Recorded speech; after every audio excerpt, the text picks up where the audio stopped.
علی مدد اعوذ باللہ من الشیطان اللعین الرجیم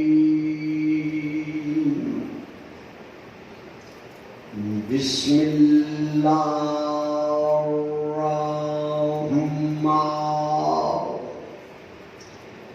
الرحیم الحمد للہ الذی جعل لیلۃ القدر خیرا من الف شہر والشکر للہ الذی جعلنا من اہل لیلۃ القدر والصلاۃ والسلام علی معدن فیوضات لیلۃ القدر محمد المبعوث صلوات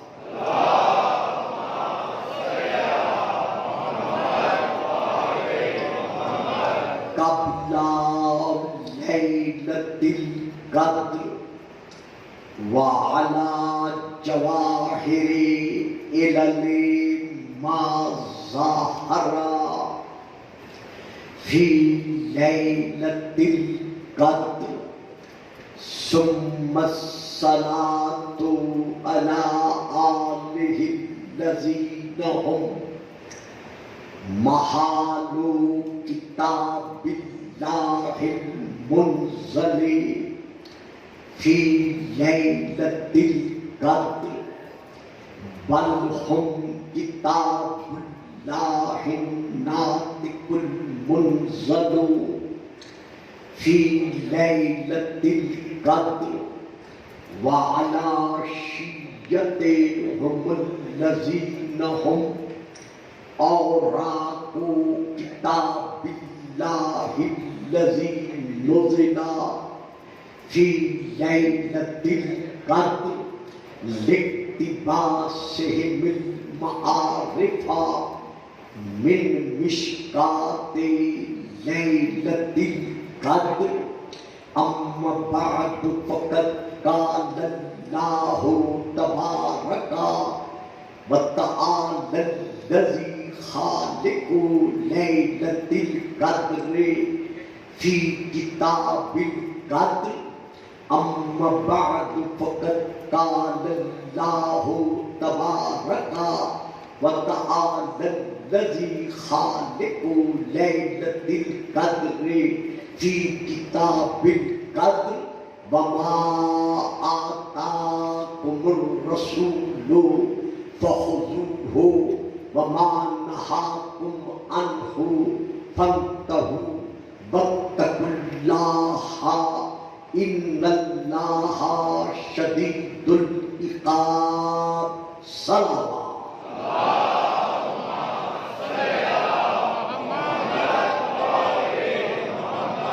نعرہ تکبیر نعرہ تکبیر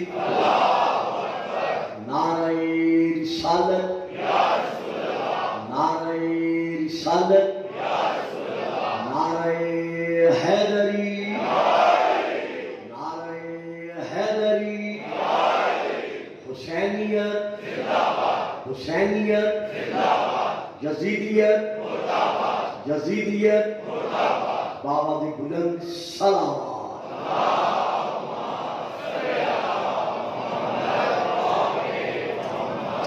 سب سے پہلے ہم دعا گو ہیں کہ خلاق عالم ہمارے ملک پاکستان کو اور تمام عالم اسلام اور عالم انسانیت کو اس کرونا کی وبا سے محفوظ رکھے اور ہمارا ملک تا ابد الآباد تا ظہور القائم علیہ السلام اسی طرح قائم و دائم رہے۔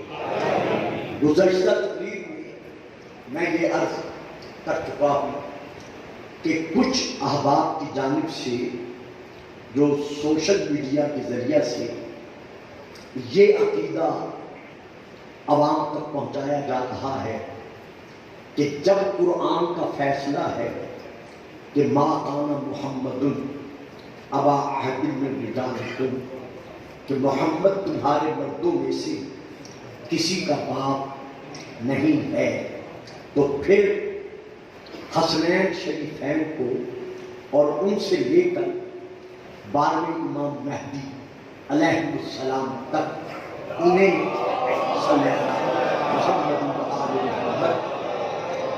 انہیں اولاد رسول تسلیم کیوں کیا جاتا ہے؟ اس کے جواب میں کل تقریباً مفصل طور پر تو نہیں لیکن چند ٹوٹے پھوٹے کلمات میں ادا کر چکا ہوں، اور اس سلسلے میں نے آیت مباہلہ کی بھی تلاوت کا شرف حاصل کیا تھا کہ فَقُلْ تَعَالَوْا نَدْعُ أَبْنَاءَنَا وَأَبْنَاءَكُمْ، محمد ما کان محمد ابا احد من رجالکم، محمد تمہارے مردوں میں سے کسی کا یعنی جو قوم والے ہیں محمد ان کے مردوں میں سے کسی کا باپ نہیں، لیکن جو محمد کے اپنے ہیں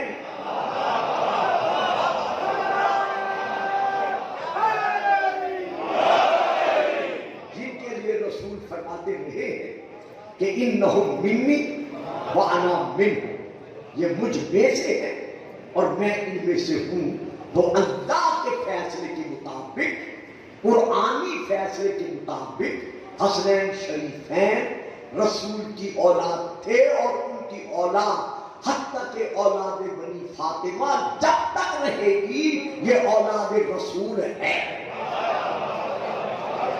عجیب بات ہے، رسول پاک نے نصارہ سے مباہلہ کے لیے جو معاہدہ کیا تھا وہ کیا تھا؟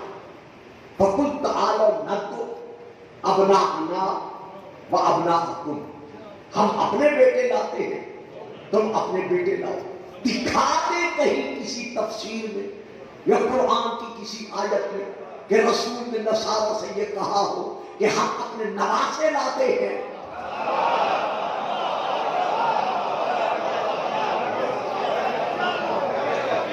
کہیں کسی تفسیر میں دکھا دے یا کسی کتاب میں دکھا دے یا قرآن کی کوئی آیت سامنے لے آئے کہ رسول نے نصارہ سے یہ فرمایا ہو کہ ہم اپنے نواسے لاتے ہیں اور تم اپنے بیٹے لاؤ۔ نہ، ہم اپنے بیٹے لاتے ہیں، تم اپنے بیٹے لاؤ۔ نصرانی تھے، حضرت عیسیٰ کو ابن اللہ مان رہے تھے، شرک کے دائرے میں داخل ہو چکے تھے، لیکن جب رسول حسنین کو لے کر گئے اور کہا میں اپنے بیٹے لایا ہوں، انہوں نے بھی یہ نہیں کہا کہ یہ تیرے بیٹے نہیں ہیں۔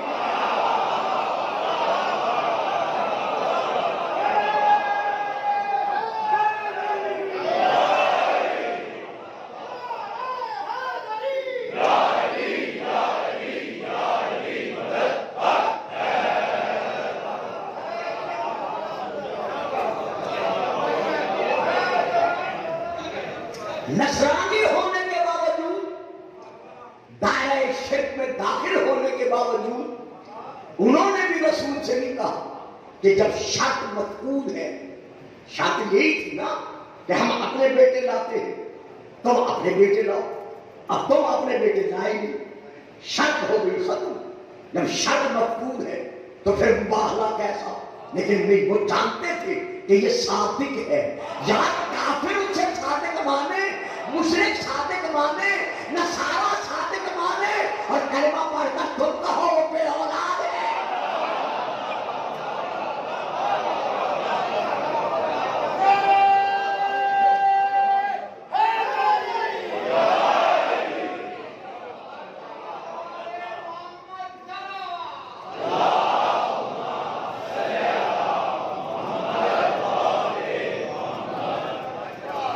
تو آج محترم میں اپنے لہجہ کتابت کو کسی کے حق میں بدل نہیں سکتا۔ اگر آج کوئی محترم اپنی پریس کانفرنس میں یہ نعرہ بلند کرتے ہیں، یہ آیت پڑھ کر کہ ما کان محمد ابا احد من رجالکم ولکن رسول اللہ وخاتم النبیین، اور وہ پریس کانفرنس میں یہ بیان دیتے کہ دیکھیے اللہ فرما رہا ہے کہ محمد تمہارے مردوں میں سے کسی کا باپ نہیں ہے، وہ خاتم النبیین ہے۔ تو جس طرح وہ خاتم النبیین ہے، اسی طرح اس آیت سے ثابت ہو رہا ہے کہ وہ خاتم المعصومین ہے۔ کہاں ثابت ہو رہا ہے؟ آپ خاموش ہو گئے۔ میں نے بڑے سیدھے سادے لفظوں میں ترجمہ ادا کیا ہے کہ محمد تمہارے مردوں میں سے کسی کا باپ نہیں ہے، وہ اللہ کا رسول ہے اور صاحب ختم نبوت ہے۔ بس یہ ہے اس کا ترجمہ۔ اب وہ صاحب جو پریس کانفرنس کر رہے ہیں اسلام آباد میں، اور ان کے دائیں بائیں علماء تشریف فرما ہیں، ان کے بیٹھ کر وہ یہ بیان دے رہے ہیں کہ جس طرح اس آیت سے یہ ثابت ہو رہا ہے کہ رسول خاتم النبیین ہے، اسی طرح اس آیت سے یہ واضح ہو رہا ہے کہ رسول خاتم المعصومین ہے، حالانکہ آیت سے ثابت نہیں ہو رہا، لیکن انہوں نے فرما دیا چلو بھئی ٹھیک ہے۔ اب اس فرمان کے بعد اب وہ اپنا عقیدہ ظاہر کرتے ہوئے جو کلمات پریس کانفرنس میں ادا کر رہے ہیں، وہ تقریباً لفظ بلفظ تو نہیں، لیکن معنی کے اعتبار سے یہی ہے کہ علیہ السلام صرف اسے کہا جا سکتا ہے جو معصوم ہے۔ یعنی اگر کسی کے نام کے ساتھ آپ نے علیہ السلام کہنا ہے یا لکھنا ہے تو صرف اسے کہہ سکتے ہو جو معصوم ہے۔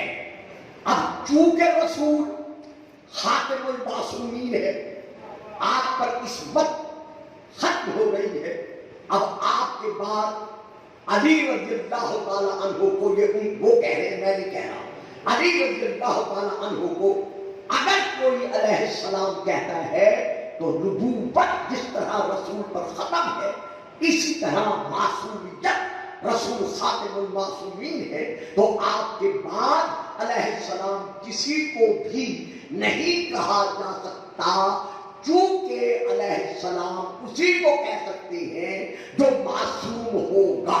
چلو شکر ہے الحمدللہ کہ اللہ اپنی قدرت کے سائے میں تمہارے انکار کے ساتھ ساتھ اقرار کروا۔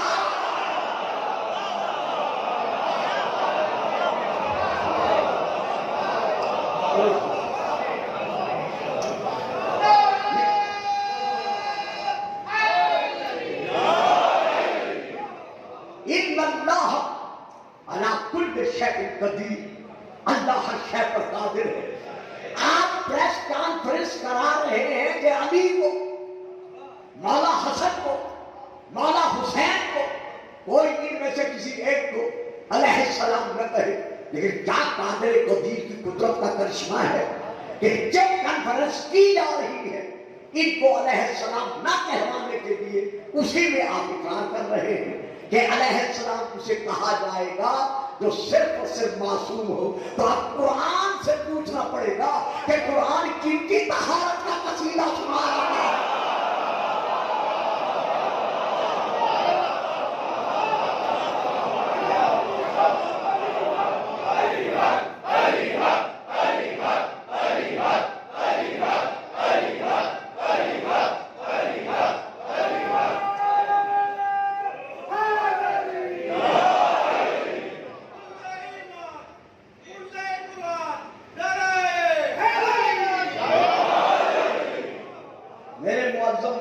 سامنے یہاں حال میں تشریف فرما ہے یا باہر جلوہ فکرن ہے یا اپنے اپنے مقام پر ٹی وی پر میری یہ تقریر براہ راست سن رہے ہیں، یا اسی طرح مومنین چھنگ، مومنین ملتان اور باقی تمام پاکستان جو بھی جہاں میری تقریر سن رہا ہے، سماعت فرما رہا ہے، خدا حضرت علامہ محمد حسین اکبر صاحب ڈاکٹر الحاج کا سایہ قائم و دائم رکھے اور نقی صاحب کی توفیقات میں اور رحمات و برکات پیدا کرے، کیونکہ یہ تقریر یو کے میں بھی سنی جا رہی ہے. ذرا درود پڑھیے گا. سلام.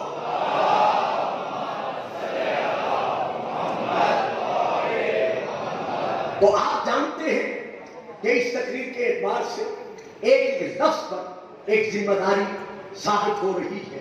تو یہاں ذمہ داری کے پیش نظر میں یہ کہنا چاہتا ہوں کہ سب سے پہلے ہم رجوع کرتے ہیں قرآن کی طرف کہ قرآن کس کس ذات پر سلام بھیج رہا ہے. تو سورہ الصافات کی یہ آیات ہے کل ایک جو اب میں پڑھنے کا شرف حاصل کر رہا ہوں. اللہ ارشاد فرما رہا ہے سلام علی نوح فی العالمین. اللہ نوح پر سلام بھیج رہا ہے. معلوم ہوا جو بھی صفات نوح کا وارث ہوگا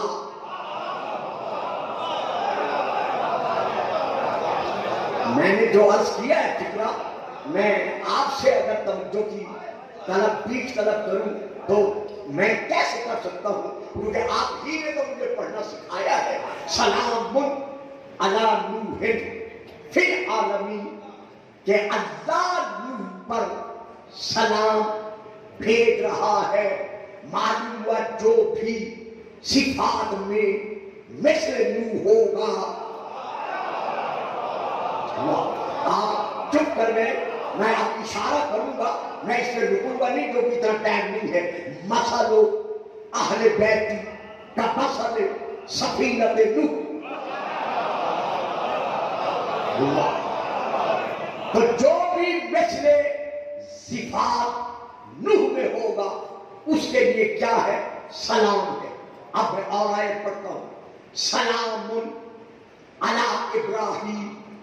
اللہ ابراہیم پر سلام بھیج رہا ہے. اب میں اور آیت پڑھتا ہوں.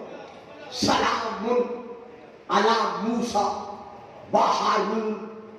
اللہ موسیٰ اور ہارون پر سلام بھیج رہا ہے. اب میں اور آیت پڑھتا ہوں. سلام علی المرسلین. اللہ تمام رسولوں پر سلام بھیج رہا ہے. بھائیوں, بزرگوں, عزیزوں, قرآن کے قاریوں, قرآن کے حافظوں, اللہ تمہیں سلامتی دے. جب یہ ساری آیت پڑھتے ہو, یہ آیات پڑھتے ہو, تو پھر یہ آیت کیوں نہیں پڑھتے؟ سلام علی الیاسین.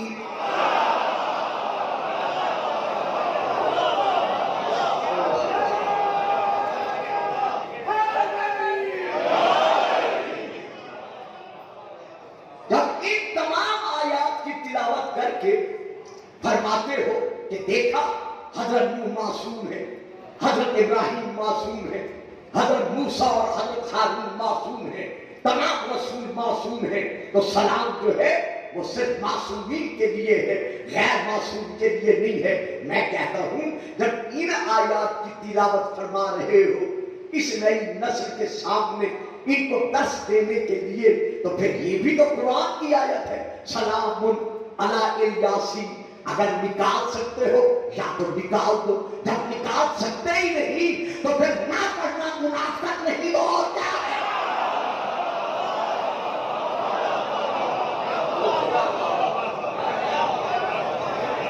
اب یہاں ہمیں دیکھنا پڑے گا کہ الیاسین سے مراد کیا.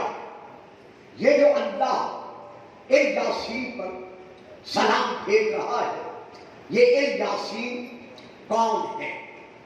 شیعہ اور غیر شیعہ مفسرین کے نزدیک رسول پاک کے جو 5 اسماء مبارکہ قرآن میں ہیں ان میں سے ایک ہے محمد صلی اللہ علیہ وآلہ وسلم.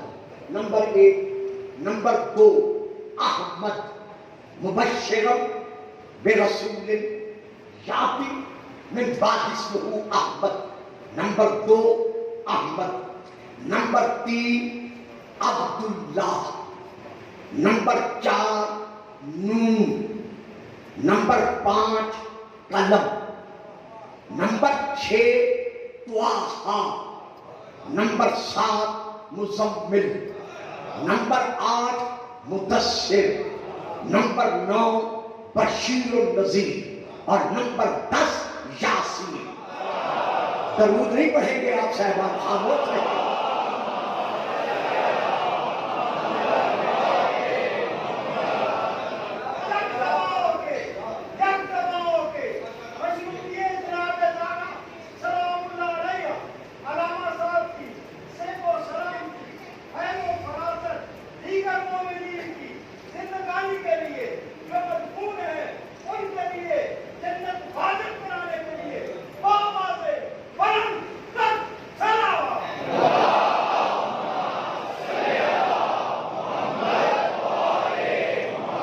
میں آپ سب کے لیے دعا گو ہوں، پورے ملک کے لیے دعا گو ہوں، تمام کشمیر کے مظلوم مسلمانوں کے لیے دعا گو ہوں، اور جہاں جہاں مسلمان ظلم کی چکی میں پس رہے ہیں میں ان سب کے لیے دعا گو ہوں کہ خدا انہیں خیر و برکات و رحمات کے ساتھ رہنے کی توفیقات پر قائم رکھے.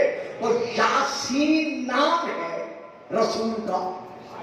اب ایک بات بھی رہا ہوں، لیں گے تو آپ سب، لیکن کچھ میرے عزیز ذرا حیران ہو کر چپ کر جائیں گے. یاسین نام یاسین نہیں. یاسین والقرآن الحکیم انک لمن المرسلین علی صراط مستقیم. میرا حبیب تو رسولوں میں سے وجود صراط مستقیم ہے. تو بڑی توجہ چاہوں گا، اگر ہو سکے تو گھر جا کر جب نماز پڑھے تو میرے حق میں دعا بھی فرما دیجیے گا. یاسین یہ پڑھا جاتا ہے، رسول کا نام ہے قرآن میں یاسین. حالانکہ نہیں، یا ہے حرف ندا، سین ہے الگ.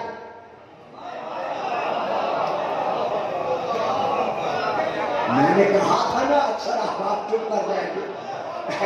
ہمارے علامہ صاحب تشریف فرما ہوتے تو اور بات تھی، لیکن چونکہ وہ امور قومی میں اس وقت مصروف ہے تو ان سے بعد میں رجوع کر لیجیے گا.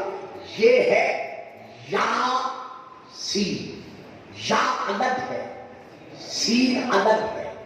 رسول کا نام سین ہے، یاسین نہیں. پھر کہتا ہوں گھبرائیں نہیں، میں پھر مجھے علم تھا کہ میرا مجمع تھوڑا سا چہرے کے اعتبار سے اپنے تاثرات پیش کرے گا. رسول کا جو اصل نام ہے وہ ہے سین. رسول کا نام یاسین نہیں. یا ہے حرف ندا، سین ہے رسول کا نام. جس طرح نون رسول کا نام ہے، اسی طرح سین رسول کا نام ہے. اب اس میں کتنے رموز ہیں یہ محرم کے بعد کبھی موقع ملا تو اس کو میں عرض کروں گا. تو اللہ نے رسول کا نام لیتے وقت ابتدا میں حرف ندا لگا دیا، یعنی یا لگا دیا. کیوں لگایا؟ تاکہ جب بھی عاشق رسول کہے یا محمد تو کوئی بدعت نہ کہے.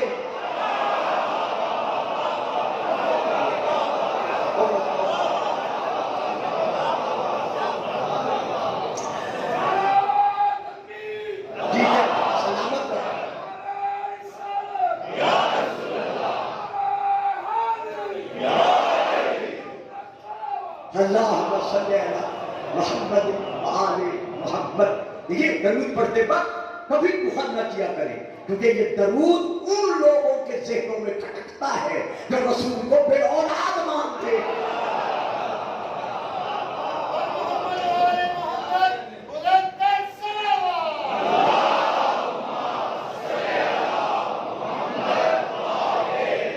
تو دیکھا کس طرح اللہ ہمیں عظمت مصطفیٰ کا درس دے رہا ہے کہ سین الگ ہے جو رسول کا نام ہے، یا الگ ہے حرف ندا ہے.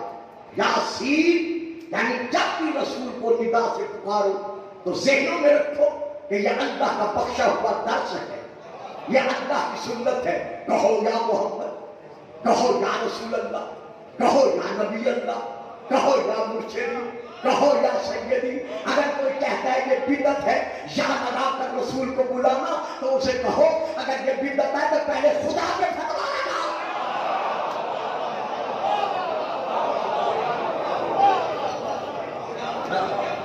اب اگر اجازت دو یار طالب علم بچوں تم پیچھے بیٹھنا تو تمہیں آگے بیٹھنا چاہیے. کل بھی میں دیکھ رہا تھا تم صوفے کا سہارا لیتے ہو, جوان ہو کر سہارا لیتے ہو, یہاں سامنے بیٹھا کرو, بولا کرو, چپ کر کے کیوں بیٹھتے ہو؟ درود پڑھے سلام. تمہارے بچوں تو یہاں میں ایک اور بات بھی دینا ضروری سمجھتا ہوں. یہ میرے ایمانی فریضہ ہے, میں دوں گا. ہاں آپ میں سے کوئی حضرات جس اعتبار سے بھی سوچے میں دوں گا. رسول کو یا کہہ کر بلانا یعنی یا رسول اللہ کہنا, یا نبی اللہ کہنا, یا محبت کہنا, یہ اللہ کا بخشا ہوا درس ہے. آج رسول فرما رہے ہیں خلقت انا و علی من نور واحد, کہ علی اور میرا نور ایک ہے. تو جس طرح رسول کو یا رسول اللہ کہنا عبادت ہے, ویسے یا علی عبادت کہنا.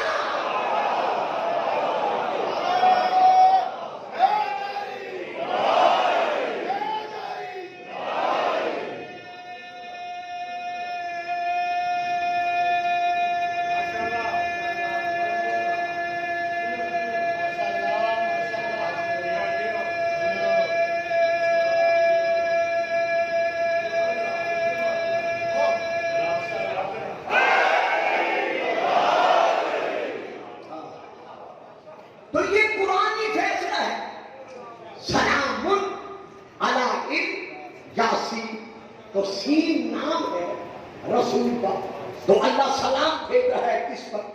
ہمارے رسول پر. تو اب یہاں کیا ہے؟ سلام علی یاسین, یعنی ایل سے مراد کیا ہے؟ سین سے مراد تو رسول ہو گئے, تو یہ ایل سے مراد کیا ہے؟ مجھے حق حاصل ہے کہ میں مکتب تشیع کتب کا حوالہ دوں, لیکن نہیں, چونکہ میرے سامنے میری ان تقاریر پر اکثر میرے بڑے بھائی ہوتے ہیں, لہذا میں حوالہ ان کی کتاب سے دے رہا ہوں.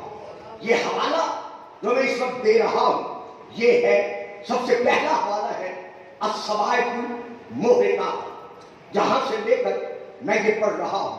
حضرت علامہ ابن حجر مکی اس صواعق المحرقہ میں یہ عبارت درج ہے کہ حبر الامت یعنی عالم الامت, مفسر الامت حضرت عبداللہ بن عباس رضی اللہ تعالی عنہما سے یہی سوال کیا گیا کہ اس یاسین کی تفسیر کیا ہے,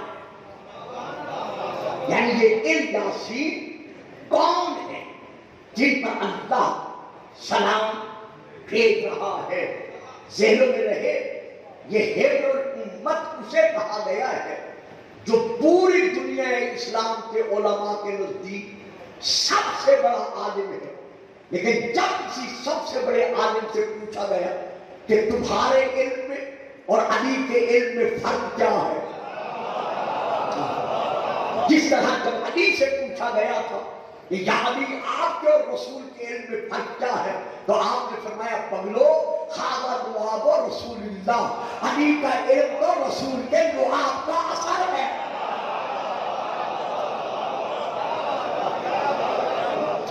تو اسی طرح جب ان سے پوچھا گیا عبداللہ بن عباس رضی اللہ تعالی عنہما سے کہ آپ کے علم میں اور علی کے علم میں فرق کیا ہے, تو ان کا جواب سنیے گا. یہ فرماتے ہیں ما علمی فی علم علی الا کثرۃ فی سبعۃ ابحر, اور سوال کرنے والوں کیا تم نے سوچا نہیں میرا علم تو علی کے علم کے مقابلے میں ایسے ہے جیسے ایک قطرہ 7 سمندروں کے مقابلہ میں ہوگا.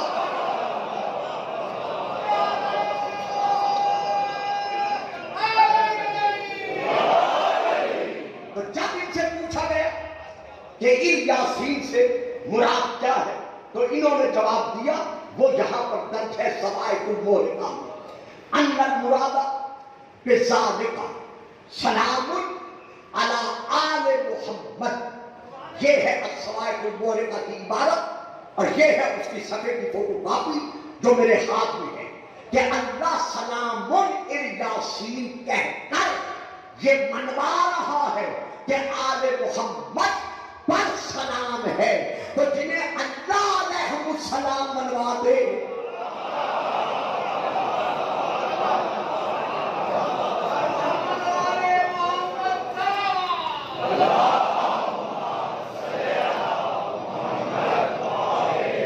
یہ ہے ایک حوالہ۔ اب میں دوسرا حوالہ دے رہا ہوں تفسیر کبیر، اس کے حوالے سے میں بیان کر رہا ہوں، وہ بھی یہ لکھتے ہیں کہ مراد اب الیاسین آل محمد ہے، لیکن انہوں نے تشریح کی ہے جو بڑی پیاری تشریح ہے، میں زیادہ دیر اس پہ سخت نہیں کروں گا، جو تھوڑا سا مجھے آگے بڑھنا مقصود ہے۔ انہوں نے اپنی تفسیر میں لکھا ہے کہ 5 صفات، 5 فضیلتیں ایسی ہیں جن میں رسول کے ساتھ رسول کی آل شریک ہے۔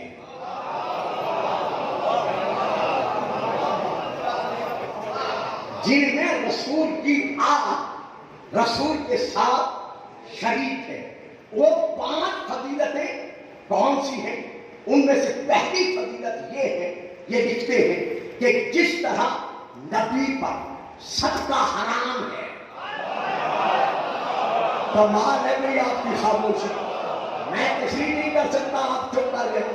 یہ دیکھیں گے میرے ہاتھ میں فوٹو کاپی ہے، جس طرح بیٹا آپ سمجھ رہے ہو، بیٹا بیٹھا کرو، سمجھا کرو، ساتھ دیا کرو تاکہ آئندہ عوام آپ کو ساتھ دے سکے۔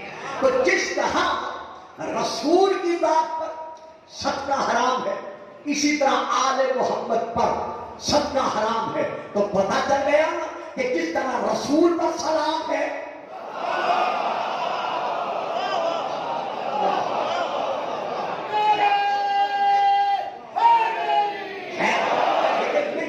جو انہوں نے 5 صفات لکھی ہیں میں پہلے وہ بیان کرتا ہوں۔ پہلی کیا ہے؟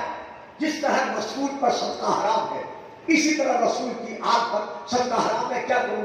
مولا کی گداگری کا صدقہ ہے، جانتا بھی ہوں ٹائم نہیں ہے، بات زبان پر آ گئی ہے، کہتا ہوں۔ مشکات شریف میں ہے کہ جب امام حسن علیہ السلام نے ایک کھجور اٹھا کر اپنے منہ میں رکھ لی تھی، ہمارے ہاں منہ میں رکھنا نہیں ہے، صرف اٹھانا ہے، تو آپ نے کھجوریں لانے والے سے پوچھا تھا کہ یہ صدقہ ہے تیرے باپ کا یا ہدیہ ہے؟ اس نے کہا تھا مولا صدقہ ہے، تو آپ نے انگلی حسن کے منہ میں ڈال کر کھجور نکال کر باہر پھینک کر کہا اما تعلم ان الصدقہ علینا حرام، علی حسن کیا تم نہیں جانتے کہ صدقہ ہم پر علینا، ہم پر علیہ نہیں، مجھ پر نہیں۔ صرف ٹھیک ہے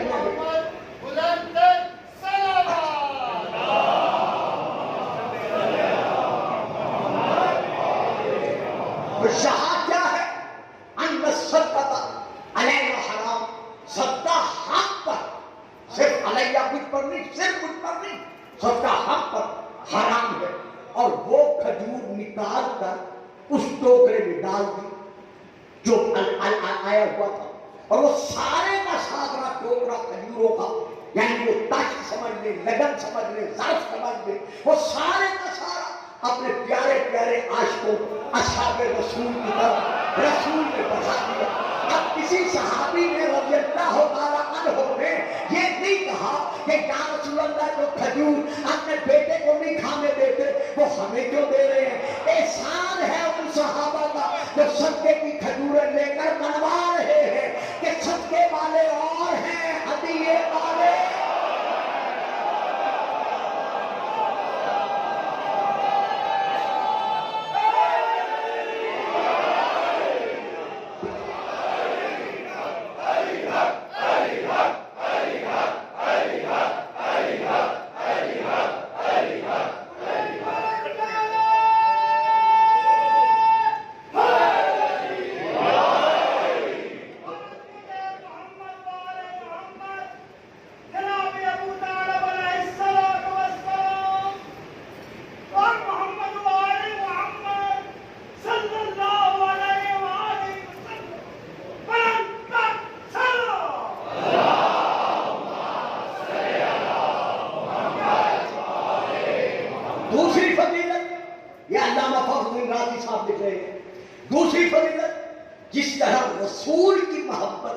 امت پر واجب ہے.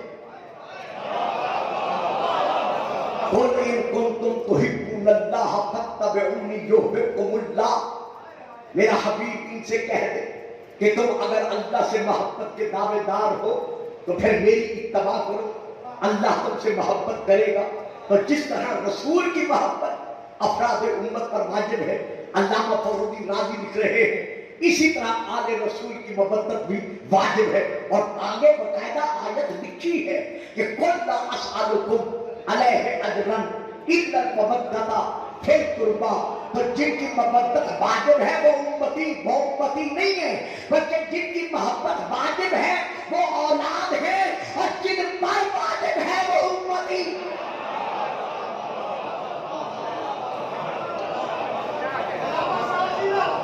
یہ ہے دو فضیلتیں. اب اس کے بعد حضرت علامہ صاحب تیسری فضیلت لکھ رہے ہیں، اور وہ تیسری فضیلت یہ لکھتے ہیں فی الطہارت. جس طرح رسول معصوم ہے،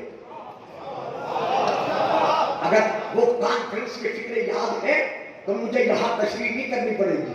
پھر طہارت، جس طرح رسول طاہر ہے، اطہر ہے، مقدس ہے، مزکا ہے، پاک و پاکیزہ ہے، اسی طرح طٰہٰ رسول کا یہ معنی آگے لکھتے طٰہٰ کا یا طاہر، یعنی اللہ رسول کو خط. آئیے کدھر دیکھیں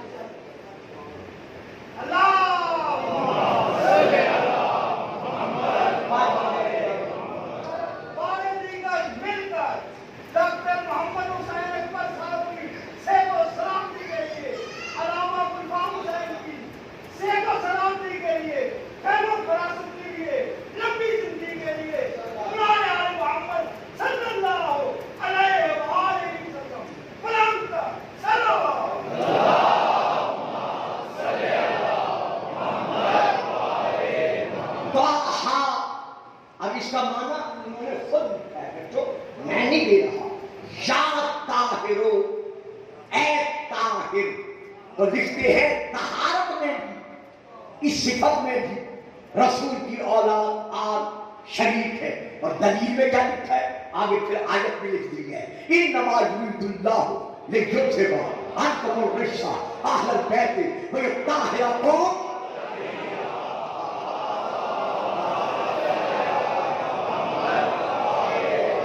اچھا، اس کے بعد حضرت علامہ صاحب لکھتے ہیں نمبر 4 فضیلت، جس طرح تشہد نماز میں رسول پر درود بھیجنا واجب ہے، یہ میں کل پڑھ چکا ہوں. جس طرح تشہد نماز میں رسول پر درود بھیجنا واجب ہے، اسی طرح رسول کی آل پر تشہد نماز میں درود بھیجنا واجب ہے. 4 فضیلتیں اب لکھ رہے ہیں. 5ویں فضیلت، وہ 5ویں فضیلت کیا ہے؟ پھر سلام. سلام میں بھی یہ رسول کے ساتھ شریک ہے، یعنی جس طرح کہا گیا ہے السلام علیکہ یا ایھا النبی، اسی طرح کہا گیا ہے سلام علی الیاسین. بڑی محنت سے میں آپ کو یہاں لایا ہوں اور آپ خاموش ہو گئے. ضرور پڑھیے گا صلوات.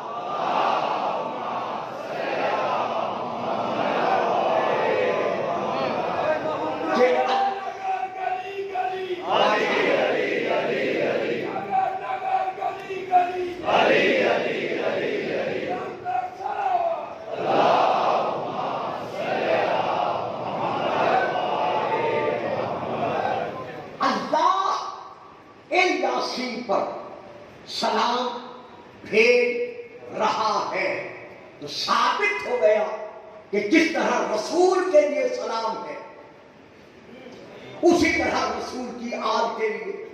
وہ آل کون ہے؟ اللہم ہؤلاء اہلی، یا اللہ یہی ہے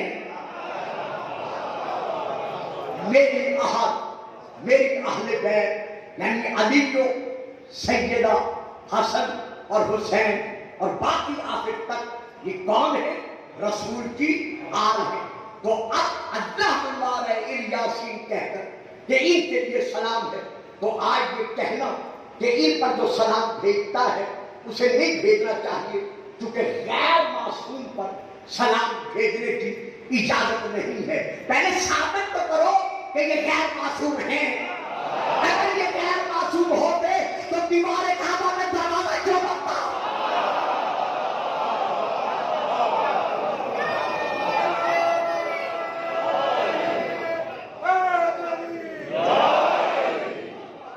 جن کی عصمت کی گواہی کعبہ میں پڑھنے والی دلال آج تک دے رہی ہے، اس سے نہیں بولتا کیونکہ میرے پاس وقت نہیں رہا، تو آج 5 منٹ میں دیر سے بیٹھا ہوں، کل سے انشاءاللہ یہ 5 منٹ بھی ضائع نہیں ہونے پائیں گے۔ تو جہاں پر یہ کہہ رہے کہ یہ غیر معصوم کے لیے سلام ہے، تو یہ کون ہے؟ اگر ان کو غیر معصوم مانو گے تو پھر گلفام کو پوچھنا پڑے گا۔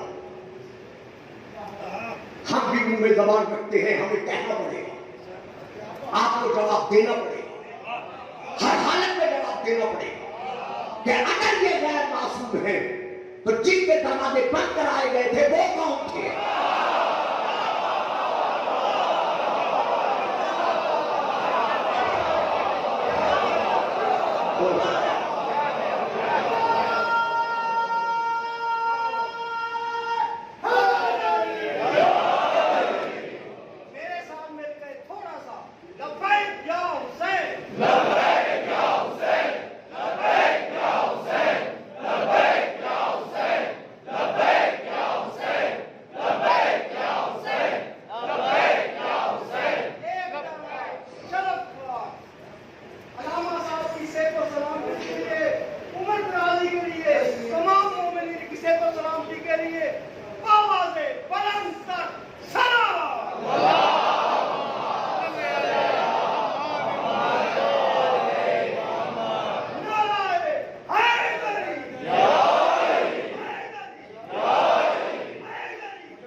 اس موضوع پر مجھے علم ہے، موصل الملت ہمارے حضرت علامہ الحاج ڈاکٹر محمد حسین اکبر صاحب ایک مفصل طور پر جواب دے چکے ہیں، اور ان کے ساتھ ساتھ ہمارے باقی علماء بھی اسی مسئلے پر انتہائی طور پر سیر حاصل بحث کرتے ہوئے نتائج عوام تک، نئی نسل تک پہنچا چکے ہیں۔ آج میں صرف چند ایک حوالے دے کر بات سمیٹ رہا ہوں، تو میرے پاس باقی صرف 10 منٹ باقی ہیں۔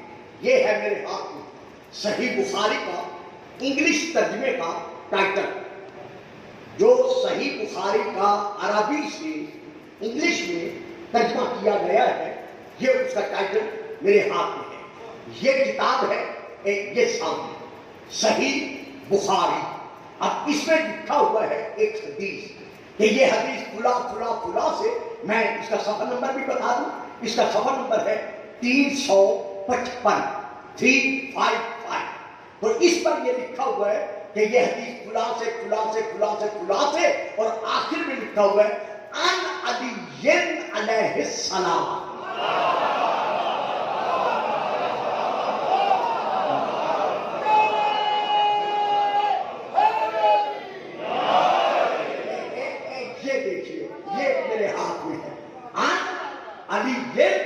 علیہ السلام، گویا علی کو کیا لکھا گیا ہے؟ علیہ السلام۔ اگر ہم نہیں پڑھ سکتے دیکھ سکتے تو اسے کہاں لے جاؤ گے؟ نمبر 1 یہ ہے پھر میرے ہاتھ میں صحیح سنن ترمذی، یہ میں اس سے پڑھ رہا ہوں۔ اس میں بھی ایک حدیث لکھی ہوئی ہے جو حضرت علی سے روایت کی گئی ہے، بیان کیا گیا ہے۔ یہ بڑے جلی حروف میں ہے، موٹے حروف میں ہے، یہ آپ پڑھ سکتے ہیں۔ اس میں بھی یہی لکھا ہوا ہے ان علی علیہ السلام۔ اللہ یار، پہلے اپنے گھر کو تو ٹٹولو۔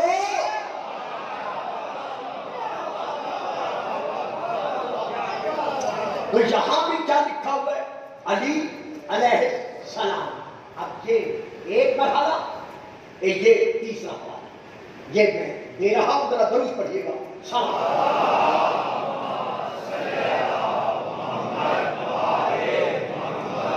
یہ دیکھیے، یہ میرے ہاتھ میں ہے سنن ابی داؤد جہاں سے میں لے کے پڑھ رہا ہوں، اس کا حدیث نمبر ہے 1574 1574 یہ حدیث نمبر ہے۔ یہ میں دکھا رہا ہوں تاکہ کیمرے میں بھی یہ آ سکے، یہ میں دکھا رہا ہوں تاکہ کیمرے میں یہ آ سکے کہ اس میں کتاب کا نام کیا ہے، سنن ابی داؤد۔ اس میں بھی حضرت علی علیہ السلام سے جو حدیث لکھی گئی ہے، ساتھ صرف علی رضی اللہ تعالی عنہ نہیں لکھا گیا، بلکہ لکھا گیا ہے علی علیہ السلام۔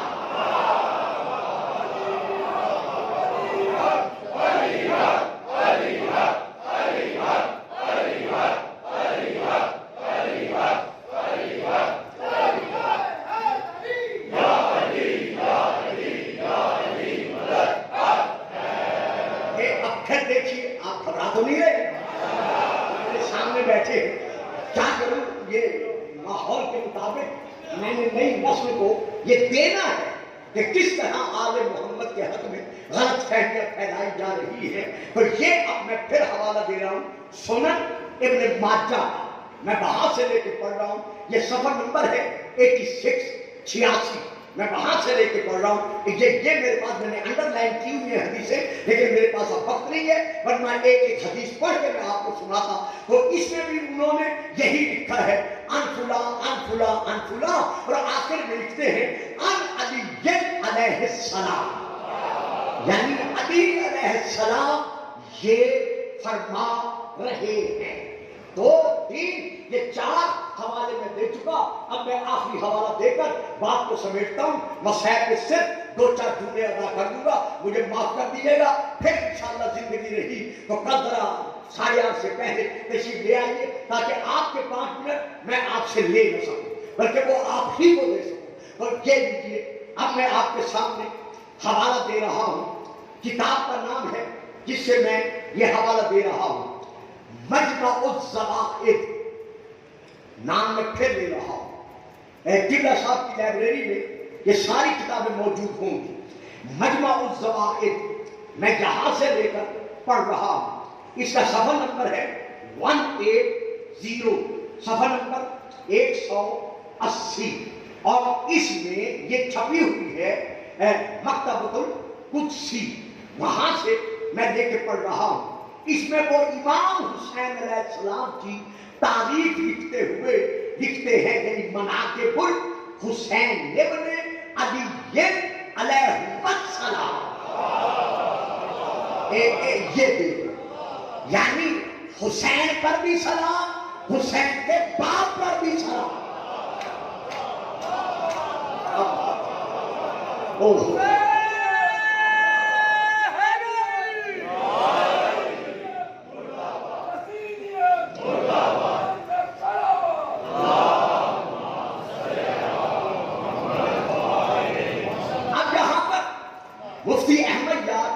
نعیمی نے جو حوالہ دیا ہے اس میں یہی لکھا ہے کہ رسول پاک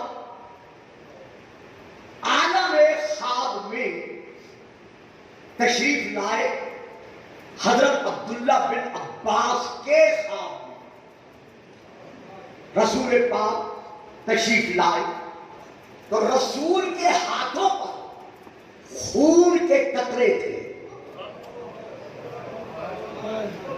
یہ انشاءاللہ تفصیل میں کل بیان کر سکوں گا اگر ضروری سمجھا تو۔ ان کے رسول کے ہاتھ پر خون کے قطرے تھے۔ یہ مفتی احمد یار خان نعیمی صاحب تحریر فرما رہے ہیں۔ تو اس وقت عبداللہ بن عباس رضی اللہ تعالی عنہما نے اسی عالم صاحب میں حضور کی بارگاہ میں عرض کیا کہ یا رسول اللہ، جب آپ کا وصال ہوا تھا تو آپ کے ہاتھوں پر کوئی خون کے قطرے نہیں تھے، آپ کے ہاتھ کسی خون سے سرخ نہیں تھے، یہ اب آپ کے ہاتھوں پر یہ خون کی سرخی کیسی ہے؟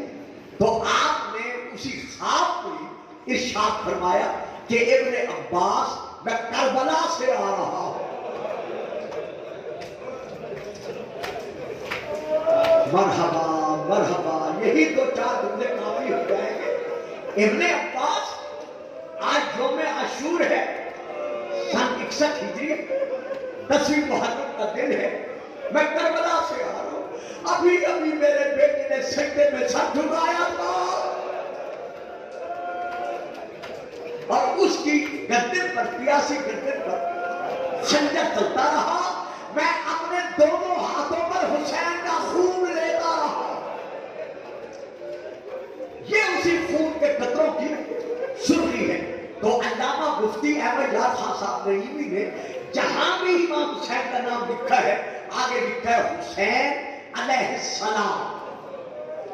یہ روایت انہوں نے لکھی ہے۔ ہماری شیعہ کتب میں یہ روایت دو طریقے سے موجود ہے۔ پہلا جو طریقہ ہے وہ ہے حضرت بی بی ام سلمہ رضی اللہ تعالی عنہا سے۔ دوسری جو سند ہے وہ ہے حضرت عبداللہ بن عباس رضی اللہ تعالی عنہما سے۔ جب امام حسین مدینہ چھوڑ کر جانے لگے تو امام حسین علیہ السلام کے ساتھ 13 بہنیں تھیں۔ ہم تو پڑھتے ہیں نا ممبر سے، سیدہ سلام اللہ 1، بی بی ام کلثوم 2، بی بی رقیہ 3، لیکن بختر کی کتب کے مطابق امام حسین جب مدینے سے چلنے لگے تو مظلوم الزہرا کے ساتھ، غریب البتول کے ساتھ 3 بہنیں نہیں تھیں، 13 بہنیں تھیں۔ صاحبان غم، صاحبان عذاب، کربلا کے میدان میں خیمے کے دروازے سے 13 بہنیں دیکھتی رہی، 10 بھائی اگڑتے رہے۔ امام حسین علیہ السلام کے 9 بھائی اور ساتھ تھے، یعنی حسین اکیلے نہیں تھے، 9 بھائی امام کے اور امام کے ساتھ تھے۔ تو کربلا کے میدان میں 13 بہنیں خیمے کے دروازے سے دیکھتی رہی، کبھی کسی بھائی کا لاشا آیا، کبھی کسی بھائی۔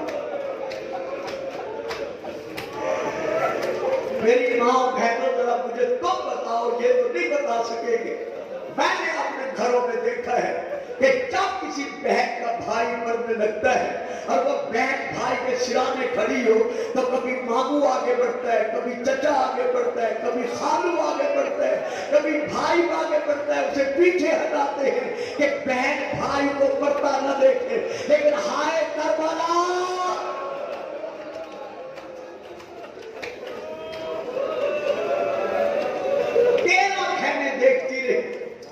بھائی تڑپتے رہے، 13 بہنیں ساتھ تھی۔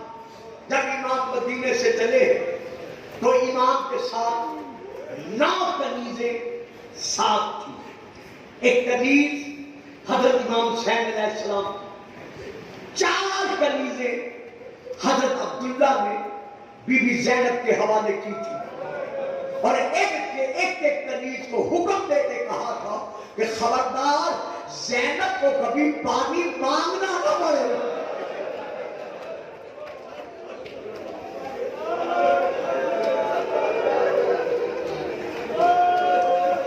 مرحبا مرحبا، جیتے رہو، یہ آہو بکا کی راتیں، یہ سیدہ کو غصہ دینے کی راتیں۔ 4 کنیزیں سیدہ زینب کی تھی، باقی 4 کنیزیں امام پاک کے حرم ہائے مبارکہ کی تھی۔ 11 سے لے کر 13 تک اولادیں کربلا کے میدان میں امام حسن کی تھی۔ 11 سے لے کر 13 تک شہزادے اور 4 شہزادیاں امام حسن کی کربلا میں امام کے ساتھ گئی تھی، کربلا میں موجود تھی۔ 13 شہزادوں میں سے 11 شہزادے یا 10 شہزادے کربلا میں شہید ہو گئے، باقی 2 یا 3 بچ گئے۔ سوچتے جاؤ کہ اسلام کو کسی اولاد نے بچایا۔ 4 شہزادیوں میں سے جو امام حسن کی 4 تھی شہزادیاں، ان 4 شہزادیوں میں سے امام حسن کی ایک یتیمہ شہزادی اور جناب مسلم کی ایک یتیمہ شہزادی، یہ 2 وہ شہزادیاں ہیں جو شام غریبہ گھوڑوں کے ٹانگوں کے ساتھ گزری گئی۔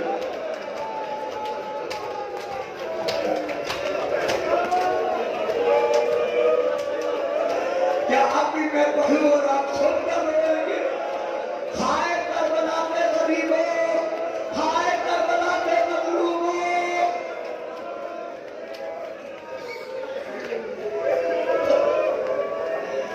جب سیدہ زینب نے ان کے لاشیں اٹھائے تو بیوی کا رخ پھر گیا حسین کی طرف، آواز دے گا زہرا کا لال، اکبر کا لاشا اٹھانا آسان ہے۔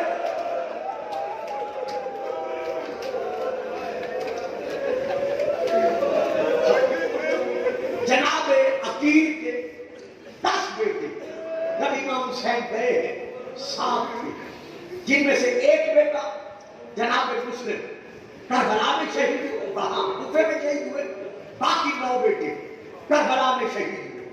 حضرت جعفر طیار کے 3 بیٹے امام حسین علیہ السلام کے ساتھ مدینے سے کربلا گئے، تینوں کے تینوں بیٹے کربلا میں شہید ہوئے۔ اسی طرح جعفر طیار کے 2 پوتے اون و محمد جناب عبداللہ بن جعفر طیار کے بیٹے، یہ بھی کربلا میں امام کے ساتھ گئے اور ماں دروازے سے دیکھتی رہی، بیٹے تیروں سے چھلنی ہوتے رہے۔ یہ بھی امام حسین کے ساتھ گئے ہیں، کہ وقت اجازت نہیں دے رہا، بس میں اسے یہ ختم کروں۔ جانے والوں کی کل امام حسین کے ساتھ 10 غلام امام حسین کے اپنے 10 غلام امام کے ساتھ تھے، جن میں سے 8 غلام کربلا میں شہید ہوئے ہیں۔ 2 غلام زخمی ہو کر بچ گئے، 7 بچ گئے۔ جو قافلہ مدینے کی طرف سے کربلا کی طرف چلا ہے، ان کی کل تعداد ہے 122، زن و مرد اور بچے ملا کر سب کی تعداد ملتی ہے 122۔ ان 122 میں سے 28 مرد تھے،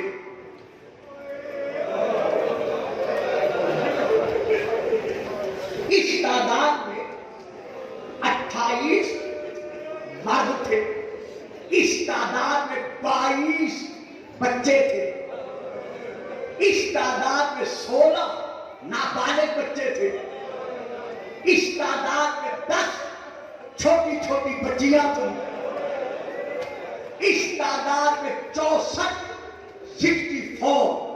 خاندان بنی ہاشم کی اور خاندان سادات کی بیویاں تھیں، پردہ دار تھیں۔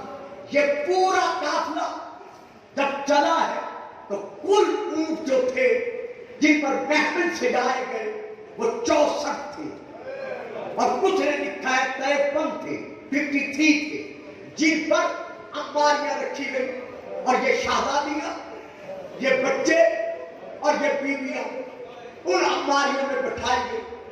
تو اب 53 میں سے باقی 200 اونٹ ایسے تھے جن پر گھرانہ امام حسین علیہ السلام کا سامان تھا، یعنی کپڑے تھے، گھر کے اور سامان تھے، خیمے تھے، چادریں تھی اور بہت کچھ تھا۔ کتنے اونٹ تھے؟ 200 اونٹ۔ اب میں پڑھوں گا نہیں، آنکھیں بند کر کے مجھے بتاؤ شام غریبہ کے بعد کیا بچا؟ یہ سارا سامان شام غریبہ لوٹ لیا گیا۔ تو جو بیویاں ساتھ گئی تھی، بچے ساتھ گئے تھے، میں نے ان کی تعداد آپ کو بتا دی کہ جن اونٹوں پر امباریوں میں بٹھائے گئے وہ 53 امباریاں تھی۔ لیکن ہائے رونے والوں، ہائے بچپن سے مدد سے سننے والوں، جب یہی بیویاں شام کی قید سے آزاد ہو کر واپس مدینے آئیں تو کتنے اونٹ تھے؟ صرف 3۔ تو وہ بیویاں کہاں گئی؟ وہ بچے کہاں گئے؟